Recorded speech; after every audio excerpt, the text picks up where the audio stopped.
आपण पाहत आहात RK न्यूज, बातमी तुमची, आवाज आमचा।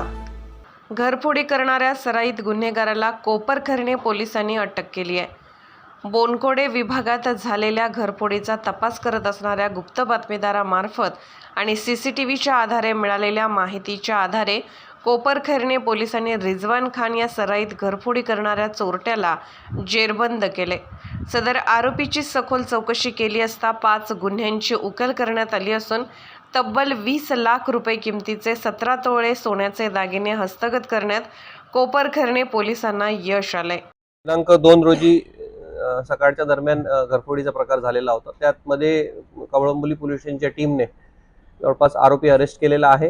हा आरोपी सराईत आरोपी असून याच्यावर जुवेनाइल असतानाचे बरेचसे गुन्हे याच्यावर दाखल आहे आणि हा जो आरोपी आहे याच्यावर ठाणे क्राईम ब्रांच आणि पुणे क्राईम ब्रांच या ठिकाणी तो वॉन्टेड आहे। याच्याकडनं जवळपास 5 घरफोडीचे गुन्हे उघडकीस आलेले आहे। त्याच्यामध्ये जवळपास एकूण बराचसा माल जो आहे त्या घरफोडीमध्ये चोरी झालेला तो सगळा आम्ही हस्तगत केलेला आहे।